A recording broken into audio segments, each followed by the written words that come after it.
Kenapa ke arah melarang pilkada? Ya, mungkin karena saya lagi nggak ikut pilkada aja. Gitu. Jadi sekarang saja baru 200.000 positif COVID Pak di Indonesia. Kasakusuk ini republik Pak. Harusnya vaksin ada dulu baru pilkada serentak jalan. Saya kok jadi nggak yakin ini negara mau lindungi ini. Are you ready? Alright baby, time is yours.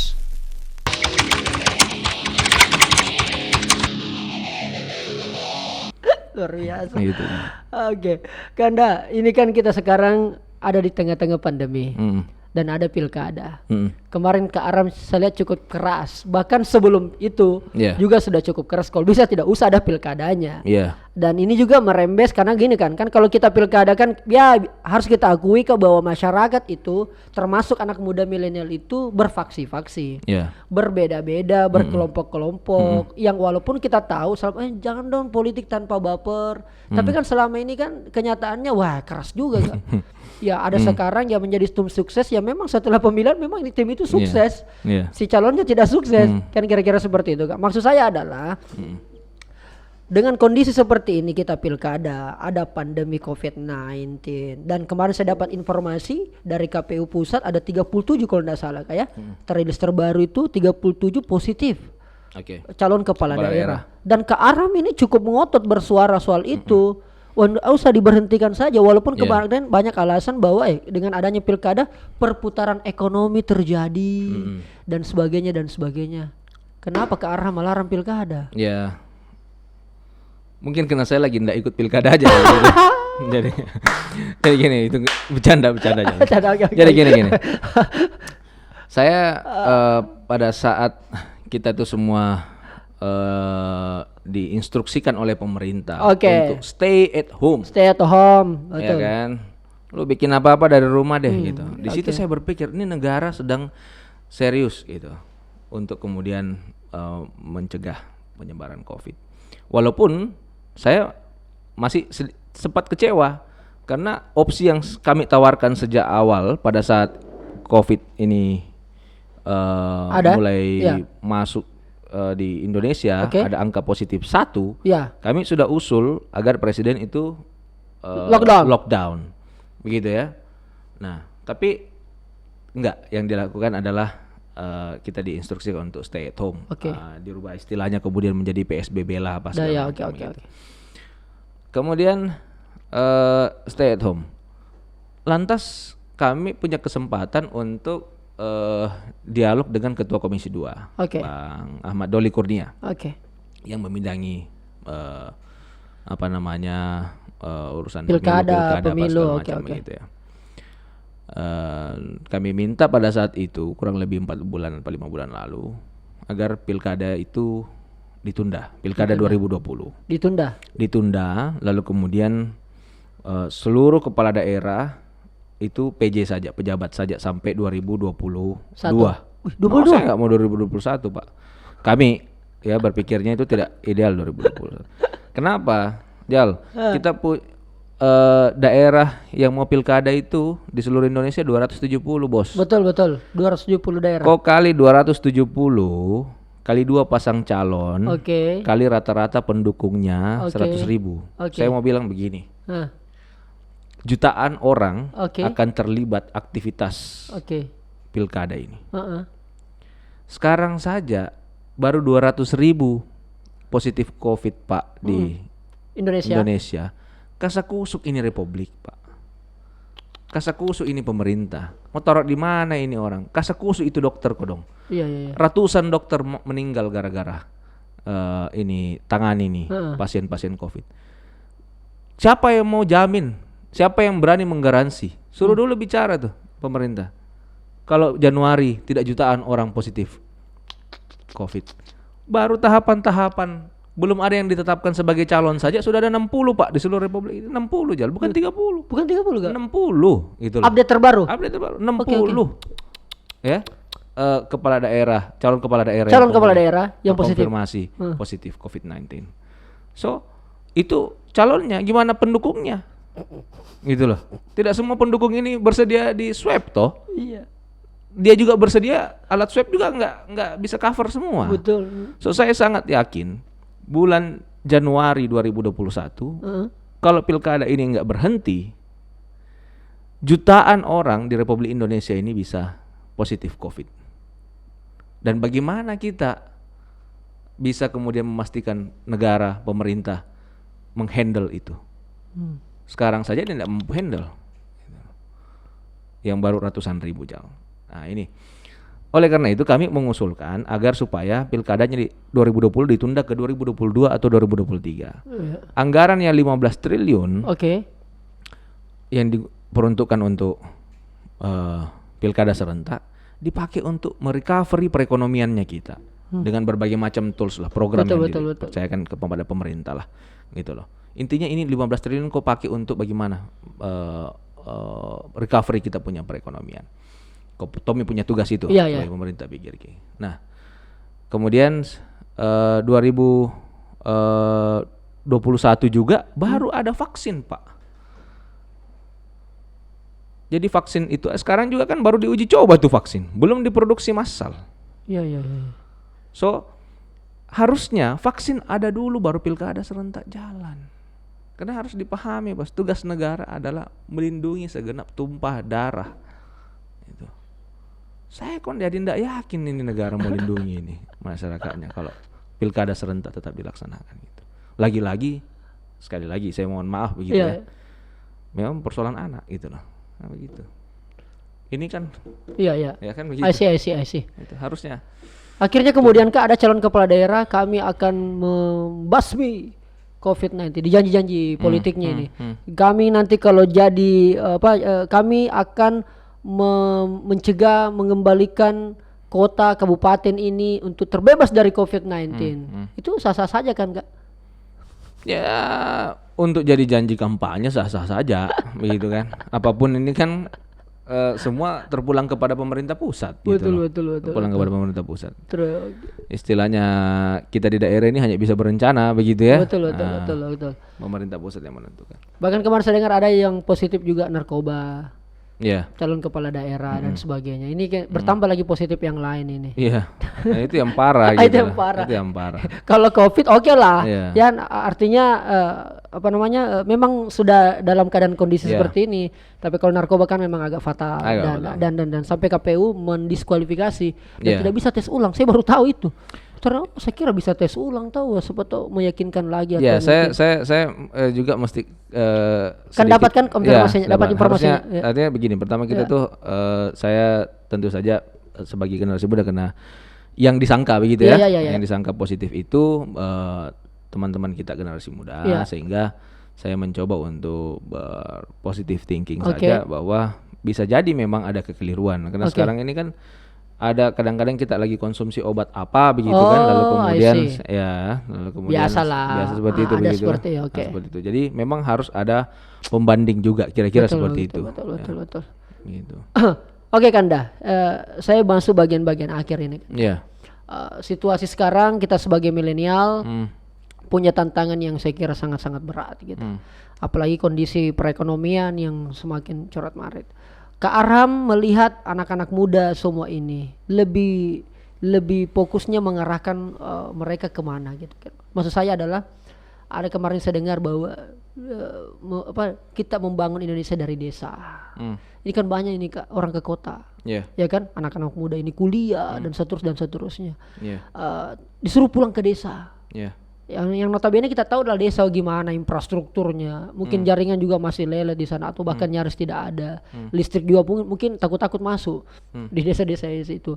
Ada juga mengatakan bahwa anak muda raihlah ilmu setinggi-tinggi mungkin, ambil ilmu di kota-kota bahkan sampai ke luar negeri dan sebagainya. Ada juga anak muda sudahlah, apalagi profesi kayak saya kan influencer, selebgram, banyak yang kemudian putus kuliahnya Kak, DO karena sudah dapat followers banyak, endorse banyak dan sebagainya. Bikin konten begini, urusan mau merusak generasi atau tidak mendidik, yang penting gue dapat uang. Sebenarnya apa yang bagus anak muda ini? Karena ini kan persoalannya semua, yang penting kita bisa makan, bro. Persetan itu pendidikan, bukan persetan ya, sorry. Nggak penting, bukan nggak penting, tapi pendidikan selama ini prosesnya itu begitu lambat untuk kemudian bisa kita menapaki yang namanya tangga sejahtera. Iya. Saya kadang miris itu Kak. Ini keresahan pribadi Kak yang saya cuma mau konsultasikan sama Kak Arham. Oke. Jadi begini Jal. Ya. Tantangan kita ke depan atau perang kita ke depan itu adalah perang pangan. Ya. Pangan. Gitu. Ya. Jadi seperti tadi. Beras. Pangan gitu lah. Iya. Jadi perang ke depan adalah perang pangan. Wih, menarik. Jadi jangan heran kenapa sekarang ini saya banyak menyarankan teman-teman lewat KNPI tentu saja. Oke. Ada program-program kami Kebun Pemuda, ya kan. Sekarang ini kami mau tanda tanganin MOU dengan Ketua Abdesi Provinsi Sulawesi Selatan begitu ya. Dan kemudian nanti ditindaklanjuti oleh Ketua DPD 2 kami di KNPI Kabupaten Kota dengan Ketua Abdesi di Kabupaten Kota untuk membentuk yang namanya KTM, Kelompok Tani Muda. Ya, di desa-desa gitu. Nah, tadi saya sampaikan perang ke depan adalah perang pangan. Bukan perang followers. No, bukan. Perang pangan ya. Apapun yuk bikin, ujung-ujungnya kan yuk mau makan gitu loh. Betul. Yuk bikin apa, guling-guling pakai teknologi apa, bosku kemana-mana. Gunakan buku apa yuk baca, ujung-ujungnya yuk mesti makan gitu loh. Gokil. Gitu.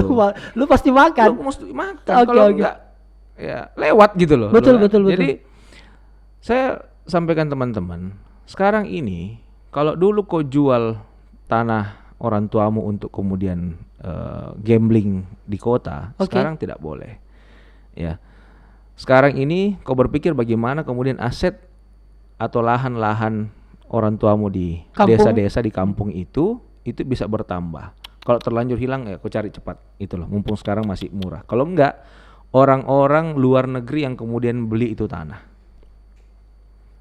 Kenapa? Nanti akhirnya itu yang kita dibilang jadi kuli di negara sendiri. Negeri sendiri. Ya Jal, enggak lama ini habis semua Jal teknologi apa segala macam, orang kembali, yuk balik kampung, tanahmu sudah dikelola oleh orang luar negeri, Pak. Kau cuma disuruh saja di situ, kau bajak itu sawah, kau tanam. Padahal punya kita itu tadinya. Sekarang kita lagi dorong anak-anak muda kemudian untuk mau peduli ke situ. Peduli ke sana. Makanya kita juga dorong pemerintah daerah untuk bangun infrastrukturnya. Karena orang tentu saja tidak bisa. Saya kasih contoh, kebetulan saya punya kampung di Luwu ya. Ada satu kecamatan di sana namanya Kecamatan Latimojong.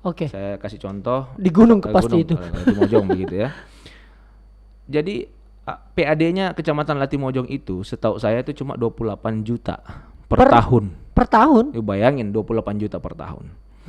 Hampir sebagian besar warganya di atas ya memilih untuk tinggal di kecamatan lain karena dianggap kota. Lebih kota begitu. Lebih kota. Di sana itu ya kalau lagi sedang mau pulang silaturahmi dengan orang tua saja begitu. Sekarang berkat Pak Gubernur, Pak Bupati begitu di sana memperbaiki infrastrukturnya. Ya. Selama ini masyarakat bisa bermalam sebelum tiba di kampungnya, sekarang bisa sampai beberapa jam. Bahkan harus kemarin harus pakai mobil 4x4, sekarang sudah enggak. Ya, mobil double handle sekarang sudah enggak. Dan yang terjadi adalah anak-anak muda yang tadinya cuek dengan lahan-lahan di kampungnya, sekarang ini berbondong-bondong datang, kasih pusing camatnya bilang, sekarang saya sudah kebingungan karena banyak cucu apa segala macam tanya, mana tanahnya nenekku di sini gitu. Ya kan, mana tanahnya, karena infrastrukturnya sudah bagus ya, sudah sadar mereka bahwa kita harus pulang kampung, tinggal kita mau dorong jangan sampai dia jual, kita mau dorong bagaimana mereka ini buat kebun kopi ya kan, kemudian nanti bikin industrinya sendiri dan seterusnya. Bisa mengembangkan sektor-sektor pariwisata, ya, desa wisata dan seterusnya di sana. Karena kebetulan daerah tersebut berbatasan dengan Toraja, Bastem lalu kemudian dengan Toraja. Nah, saya yakin 100% ini Rijal, kalau teman-teman generasi muda ini memang harus diarahkan kembali ke kampung gitu loh. Pantasan Anda jarang lagi di Makassar. Ya enggak juga begitu. Enggak juga ya. Jarang ketemu Rijal aja. Jarang ketemu. Oke. Jadi teman-teman generasi muda itu kita dorong untuk mau memikirkan daerahnya. Jadi ada beberapa, saya punya kader lah begitu. Memang saya dorong untuk kemudian mau menjadi pertama pemerintah di desa. Oke. Ya. Dan saya minta kalau dia terpilih jadi kepala desa harus memberikan terobosan-terobosan. Alhamdulillah beberapa di antaranya kemudian betul-betul mampu membuktikan itu. Tinggal bagaimana kemudian dia mampu menginfluence teman-teman generasi muda lain yang tinggal saja di kota, kasih habis saja uang kirimannya orang tuanya di kos gitu ya, kasih habis Indomie apa semua di warung-warung tetangga dan ngutang jadinya begitu ya. Iya. Kasbon begitu. Akhirnya mereka sekarang memilih untuk kembali ke kampung, bersama-sama membangun BUMDes ya, dan kemudian berkembang. Saya kira seperti itu, Rizal. Itulah yang gaul ke depan. Yang itu yang saya kira harus kita jadikan tren ke depan, Jal, gitu. Jadi menarik sekali. Harus jadikan tren. Saya baru tahu ini kan, bahwa ternyata ke depan kita perang itu ya. Iya, perang pangan, Jal. Yuk, tidak akan lagi temukan perang senjata apa segala macam, itu enggak. Orang-orang dari luar negeri Pak masuk ke Indonesia cari pangan, sumber daya alam, mineral kita, ya, emas, batu bara dan nikel habis kan ya, minyak habis, Jal. Tapi orang tetap butuh makan untuk hidup gitu loh. Mama. Iya mama. Ya kan? Makan. Dan ini yang penting, Jal, gitu loh. Ini yang penting. Jadi sekarang ini saya benar-benar di kampung. Saya juga tadinya cuek-cuek ya. Betul. Sekarang saya tanya, saya punya ibu. Ya. Entah mana lokasi itu hari untuk empang. Tumbennya ini anak tadi. Tumbennya ini. Ya, saya cari semua gitu. Kemudian kita benahi. Kemana itu hari bisa berubah anunya namanya tanda tangannya. Gitu, Jal, kira-kira. Oke. Terima kasih banyak Anda. Siap. Saya dapat poin baru bahwa ternyata ini pentingnya sekali lagi bahwa kita anak muda hari ini jangan silau. Ya. Dengan perkembangan teknologi yang semakin canggih. Ya. Kita kemarin bicara selalu 4.0, di Jepang itu sudah bicara 5.0, society 5.0 dan sebagainya. Ternyata itu adalah bisa kita katakan bahwa itu adalah mungkin pancingan atau umpan untuk kita untuk bahkan saya bisa bilang temporer itu, Jal. Temporer itu. Wow.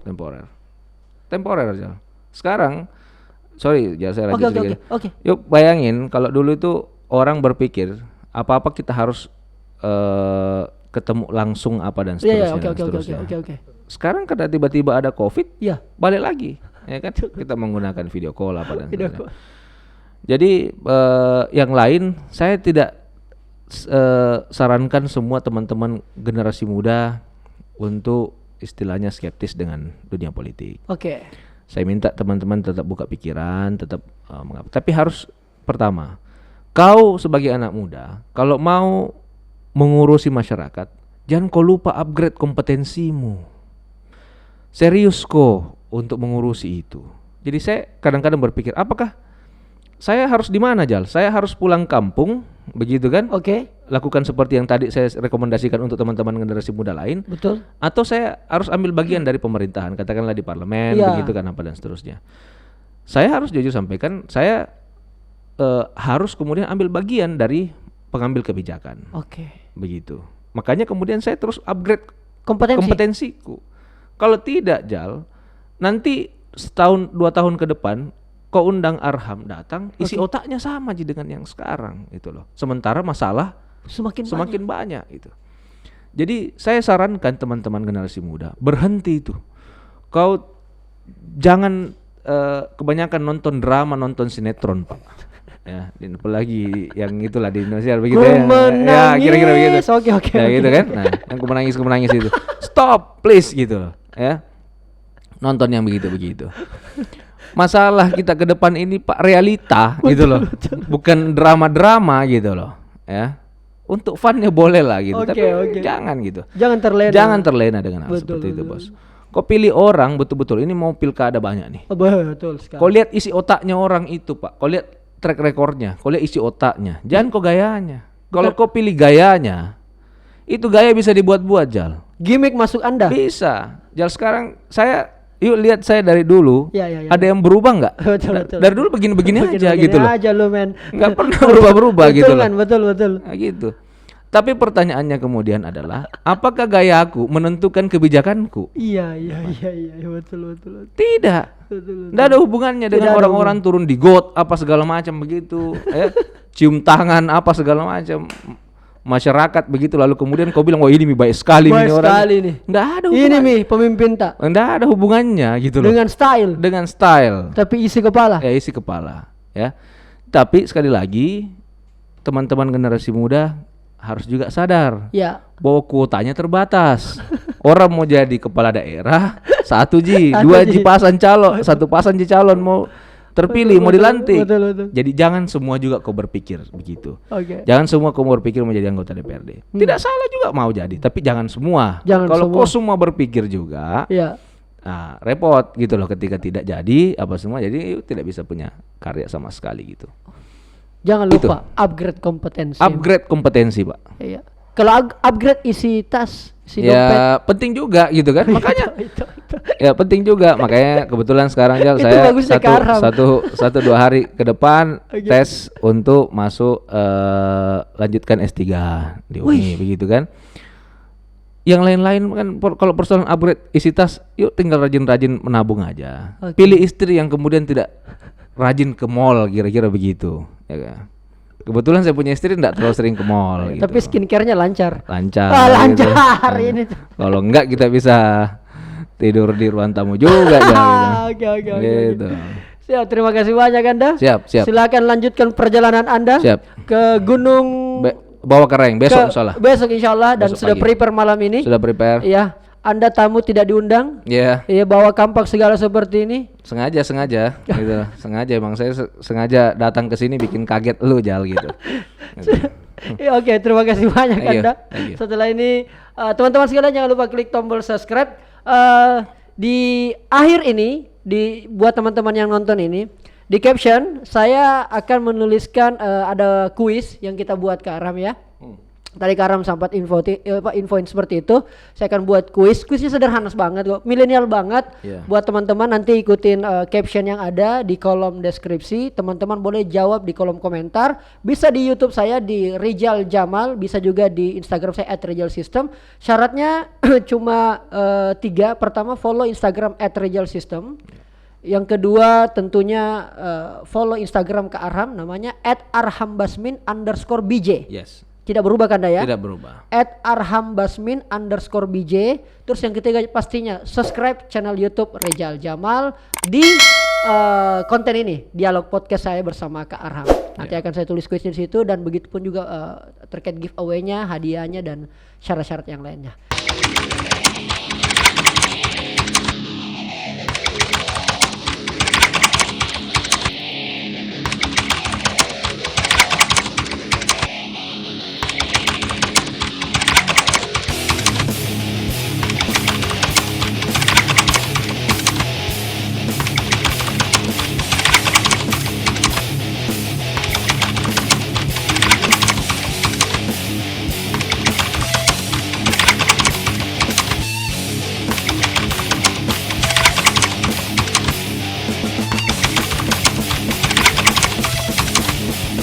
Terima kasih banyak Karam. Thank you. Sampai jumpa. Sebelum itu saya mau balik, saya mau pegang kampangnya Kanda. Iya. Saya agak-agak sedikit maco juga seperti Kanda.